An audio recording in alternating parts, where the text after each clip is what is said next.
Hello बच्चों, welcome back to the new lecture. बच्चों, हम सीक्वेंसेस चैप्टर को कर रहे थे और आज हम करने वाले हैं सीक्वेंसेस चैप्टर में स्क्वीज़ प्रिंसिपल को। और स्क्वीज़ प्रिंसिपल को हम सैंडविच थ्योरम भी कहते हैं। आज हम करेंगे इसकी स्टेटमेंट को और साथ में करेंगे हम इसके प्रूफ को। और मैं साथ में आपको एक इसका एग्जांपल भी बताऊंगा कि आप इस प्रिंसिपल को आप किसी भी क्वेश्चन में कैसे यूज़ कर सकते हो। सबसे पहले इसकी स्टेटमेंट क्या है कि if B N is less than और equal to A N is less than और equal to C N for all N belonging to natural number and B N converges to L and C N converges to L. या इसको आप ऐसे भी कह सकते हो कि बी एन की जो लिमिट है वो एल जा रही है कब, जब limit n tends to infinity हो रहा है। Limit n tends to infinity होगा तो बी एन की लिमिट क्या आ जाएगी, एल। देन हमने बताना है कि ये दोनों जब एल को कन्वर्स करेंगे ना तो ए एन जो होगा वो भी एल को कन्वर्स करेगा। अब इस डेफिनेशन के मतलब को आप ध्यान से समझना। इस डेफिनेशन के अकॉर्डिंग क्या है कि ए एन जो है ये देखो सीक्वेंस की जनरल टर्म होती है, ठीक है। इसको हम एन एथ टर्म भी कर सकते हैं पर ये सीक्वेंस की जनरल टर्म होती है। सो ए एन जो है ना वो बी एन और सी एन के बीच में लाई कर रहा है। और इस डेफिनेशन के अकॉर्डिंग क्या होता है कि अगर बी एन की लिमिट एल है और सी एन की लिमिट भी एल है, मतलब बी एन और सी एन की अगर सेम लिमिट है तो जो ए एन होगा ना उनके बीच में उसकी लिमिट भी सेम वही होगी, ठीक है। स्क्वीज प्रिंसिपल हमको यही बताता है। देखो यहाँ पर इसके अकॉर्डिंग क्या है कि बी एन की अगर लिमिट एल आ रही है और सी एन की लिमिट भी एल आ रही है तो हमने यही प्रूफ करना है कि ए एन जो होगा उसकी लिमिट भी एल आएगी। मतलब हमने प्रूफ क्या करना है, सिर्फ ए एन की लिमिट हमने एल शो करनी है अभी हमने प्रूफ के लिए। तो चलिए जल्दी से हम इसके प्रूफ को कर लेते हैं। प्रूफ में हमारे पास जो जो दिया होगा सबसे पहले हम वही लिखेंगे। हमको क्या दिया हुआ है कि ए एन जो है वो बी एन और सी एन के बीच में लाई कर रहा है, ठीक है। B N is less than और equal to A N is less than और इक्वल टू सी एन। इसको मैंने इक्वेशन नंबर फर्स्ट मैंने मान लिया इसको। और सेकंड आपके पास क्या दिया हुआ है कि बी एन जो है वो एल पर कन्वर्स हो रहा है। या बी एन की जो लिमिट है वो एल है कब, जब limit n tends to infinity हो रही है, ठीक है। तो बी एन की लिमिट एल आ रही है और सी एन की लिमिट एल आ रही है, ये हमारे पास दिया हुआ है। और देखो अगर बी एन की लिमिट एल है तो यहाँ पर अभी हम लिमिट की जो डेफिनेशन है हम उसका यूज़ करने वाले हैं। और वो जो डेफिनेशन है वो मैंने आपको कन्वर्जेंट सीक्वेंस में बताई थी और मैंने वहाँ पर आपको कहा था कि वो जो डेफिनेशन है उसका हम आगे यूज़ करने वाले हैं क्वेश्चंस को प्रूफ करते टाइम। यहाँ पर हम उसी डेफिनेशन का यूज़ करने वाले हैं। बी एन की अगर लिमिट एल है तो डेफिनेशन के अकॉर्डिंग क्या हो जाता है कि for given epsilon is greater than zero there exist m1 and m2 belonging to natural number such that. मैंने यहाँ पर m1 और m2 मैंने दो इसलिए लिए हुए हैं क्योंकि ये दोनों के लिए मैंने साथ में ले लिया, ठीक है। m1 मैंने bn के लिए लिया और m2 जो वो मैंने cn के लिए ले लिया है। मैं दोनों को साथ में यहाँ पर लेके चल रहा हूँ। डेफिनेशन के अकॉर्डिंग क्या हो जाएगा कि mode of bn minus L जो होगा वो लेस देन एप्सिलॉन होगा for all n is greater than और इक्वल टू m1 होगा। सिमिलरली cn के लिए हो जाएगा mode of cn minus L is less than epsilon for all n is greater than और इक्वल टू m2, ठीक है। ये सिंपली हमने जो डेफिनेशन मैंने जो आपको बताई थी है मैं उसी का यूज़ करके यहाँ पर मैं इसको लिख रहा हूँ ऐसे। अब नेक्स्ट स्टेप में हम क्या करेंगे कि यहाँ पर m1 और m2 आ रहा है, मैं यहाँ पर इनमें से m को मैक्सिमम चूज़ करके मान लूँगा, ठीक है। मैंने माना कि जो m है m is equal to maximum of m1 and m2, ठीक है। मैंने यहाँ पर m को चूज़ कर लिया तो सिंपली अब मैं क्या करूँगा m1 और m2 की जगह मैं m को यहाँ पर लिख दूंगा। सबसे पहले जब मैं यहाँ पर m को लिखता हूँ ना, B n minus L is less than epsilon for all n is greater than और इक्वल टू m। अब यहाँ पर देखोगे आप तो यहाँ पर मैं मोड की प्रॉपर्टी का यूज़ करने वाला हूँ। तो ये वाली जो मोड की प्रॉपर्टी थी ये मैंने मोड वाले लेक्चर में जो प्रॉपर्टीज़ बता रहा था मैंने वहाँ पर आपको बताया था। जब भी मोड वाली टर्म लेस देन किसी टर्म से होती है तो हम क्या करते हैं उसी टर्म को हम यहाँ पर माइनस करके लिख देते हैं और यहाँ पर प्लस करके लिख देते हैं और जो मोड वाली टर्म होती है वो उसके बीच में लाई करती है। यहाँ पर क्या आ जाएगा minus epsilon is less than B n minus L is less than epsilon. कुछ नहीं है, बस मैंने मोड को यहाँ पर खोल के लिखा हुआ है, ठीक है। प्रॉपर्टी का यूज़ किया हुआ है for all n is greater than और इक्वल टू m। देखो अब मैंने यहाँ पर शो क्या करना है कि जो bn है ना, जो सीक्वेंस bn है वो कौन से इंटरवल के बीच में लाई कर रहा है, मतलब इसका नेबरहुड क्या है, कुछ उस टाइप से मैंने इसको बताना है। यहाँ पर मेरे को अकेला bn चाहिए। यहाँ पर माइनस एल आ रहा है तो माइनस एल को मैं यहाँ से रिमूव करने के लिए क्या करूँगा, प्लस एल। यहाँ पर भी करूँगा प्लस एल, यहाँ पर भी करूँगा और यहाँ पर भी करूँगा, तीनों साइड।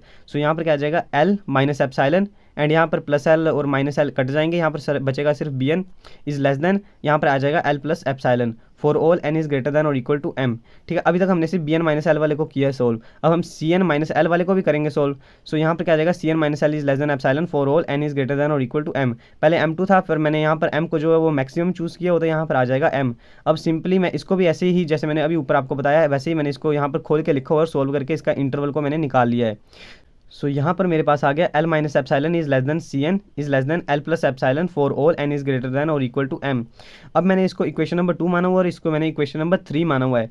तो अभी आप इक्वेशन नंबर 2 और इक्वेशन नंबर 3 को ध्यान से देखो। यहाँ पर क्या पता चल रहा है कि बी एन और जो सी एन है ना वो सेम इंटरवल के बीच में लाई कर रहे हैं, मतलब बी एन और सी एन जो वो एल माइनस एप्सिलॉन से एल प्लस एप्सिलॉन के बीच में लाई कर रहे हैं। बट अब आप इक्वेशन नंबर 1 को देखोगे तो बी एन और सी एन के बीच में तो ए एन भी है जो लाई कर रहा है। तो जब मैं इक्वेशन नंबर 1, इक्वेशन नंबर 2 और इक्वेशन नंबर 3 के रिजल्ट को साथ में लिखूंगा तो मेरे पास कुछ इस तरह से आ जाएगा। तो मेरे पास आ जाएगा from equation number 1, equation number 2 and equation number 3 we get. देखो मैंने अभी आपको बोला कि बी एन और जो सी एन है वो सेम इंटरवल के बीच में लाई कर रहे हैं, बट बी एन और सी एन के बीच में तो ए एन भी है ना। सो मैंने इन तीनों जो मैंने इक्वेशंस मानी हुई थी उन तीनों को मैंने साथ में यहाँ पर लिख दिया है। क्या कि ये सिंपली कि ए एन जो वो इन दोनों के बीच में लाई कर रहा है, और ये जो तीनों है ये इस एल माइनस एप्साइलन और एल प्लस एप्साइलन के बीच में लाई कर रहे हैं, ये मैंने यहाँ पर बता दिया। For all N is greater than और इक्वल टू एम। सो यहाँ से क्या पता चल रहा है, क्लियर यहाँ से दिख रहा है कि ए एन जो है उसका इंटरवल भी एल माइनस एप्साइलन और एल प्लस एप्साइलन है, मतलब ए एन जो वो एल माइनस एप्साइलन और एल प्लस एप्साइलन के बीच में आ रहा है। सो मैंने यहाँ पर वही लिख दिया, L minus epsilon is less than A n is less than L plus epsilon for all N is greater than और इक्वल टू एम। अब यहाँ पर मैंने क्या करना है कि मैंने सिंपली पहले शो क्या करना था, मैंने आपको स्टार्टिंग में बताया था कि मैंने शो करना है कि ए एन की जो लिमिट है वो भी एल है। सो ए एन की अगर लिमिट एल होगी तो मैंने उसको किस फॉर्म में बनाना है, mod of A N minus L is less than epsilon, कुछ मैंने इसको इस फॉर्म में बनाना है। सो यहाँ पर इसको इस फॉर्म में बनाने के लिए मेरे को ए एन माइनस एल चाहिए यहाँ पे। सो मैंने यहाँ पर माइनस एल कर दिया, तो यहाँ पर मेरे को तीनों साइड करना पड़ेगा। जब मैं यहाँ पर माइनस एल करूँगा तो एल के साथ एल कट जाएगा, यहाँ पर बचेगा माइनस एप्सिलॉन, और यहाँ पर आ जाएगा ए एन माइनस एल, और यहाँ पर लेस देन, यहाँ पर एल से माइनस एल जो होगा वो कट जाएगा, यहाँ पर बचेगा सिर्फ epsilon for all N is greater than और इक्वल टू एम। तो अब आप लोग देखोगे कि मेरे पास यहाँ पर ए एन माइनस एल आ चुका है, बट यहाँ पर अभी आप देखो यहाँ पर आ रहा है माइनस एप्सिलॉन और यहाँ पर आ रहा है पॉजिटिव एप्सिलॉन, मतलब इस तरफ नेगेटिव टर्म है और इस तरफ पॉजिटिव टर्म है। सो ये तो मोड की प्रॉपर्टी होती है, तो यहाँ पर मैंने मोड की प्रॉपर्टी को यहाँ पर लगा दी, तो यहाँ पर आ जाएगा A N minus L is less than epsilon, mod में है, ठीक है, ये for all N is greater than और equal to M.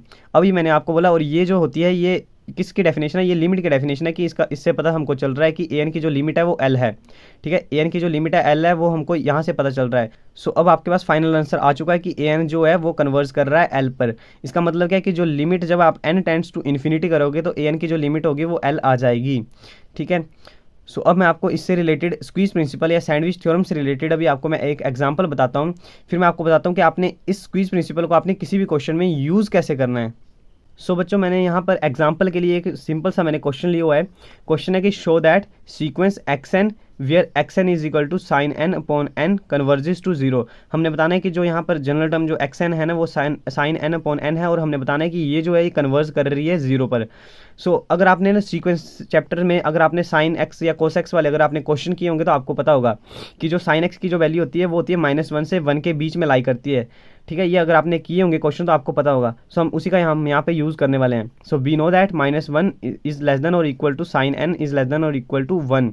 So sine N की जो वैल्यू -1 और 1 के बीच में लाइक करेगी, बट हमको चाहिए क्या कि साइन एन अपॉन एन चाहिए। सो मैं यहाँ पर एन अपॉन में लगाने के लिए मैं यहाँ तीनों साइड एन जो मैं डिवाइड कर सकता हूँ ना। सो यहाँ पर मेरे पास आ जाएगा -1 upon n sine N upon N is less than और इक्वल टू 1 अपॉन एन। अब अगर इसकी लिमिट जो है और इसकी लिमिट जो है मतलब कुछ भी आ रही है और मतलब वो सेम आ रही है, तो इस बीच वाले की लिमिट भी सेम होगी ना। यही हमको स्क्वीज प्रिंसिपल बताता है ना कि अगर ये किन्हीं दो टर्म के बीच में लाई कर रहा है और जिन टर्म के बीच में लाई कर रहा है उनकी लिमिट सेम है, दोनों की लिमिट जो वो सेम है, सो बीच वाले की लिमिट भी सेम होगी। यही हमको सैंडविच थ्योरम या स्क्वीज प्रिंसिपल हमको ये बताता है। सो सबसे पहले मैं -1 अपॉन एन की लिमिट को डिटरमाइन करूँगा। क्या करूँगा, limit N tends to infinity करूँगा -1 अपॉन एन, और ये मैंने आपको बताया था कि 1 अपॉन इन्फिनिटी यानी कि 1 अपॉन आप इतना इन्फानाइट टर्म को जब आप करोगे तो वो लगभग जीरो को अप्रोच करेगी, that is equal to zero. So आपके पास ये बन जाएगा जीरो। सिमिलरली 1 अपॉन एन वही यहाँ पर आ गया, limit N tends to infinity करेंगे 1 upon n that is also equal to zero. अब इसकी लिमिट जीरो है और इसकी लिमिट भी जीरो आ रही है, सो बीच में जो लाई कर रहा है उसकी लिमिट भी जीरो ही होगी ना स्क्वीज प्रिंसिपल के अकॉर्डिंग। सो यहाँ पर आ जाएगा by squeeze principle limit N tends to infinity sine N upon N is equal to zero. So बस हमने यही प्रूव करना था कि ये कन्वर्ज कर रहा है जीरो पर, जो कि हमारे पास यहाँ पर आ चुका है। सो आई होप अब आप स्क्वीज प्रिंसिपल से रिलेटेड या सैंडविच थ्योरम से रिलेटेड अभी आप सभी क्वेश्चंस को कर सकते हो।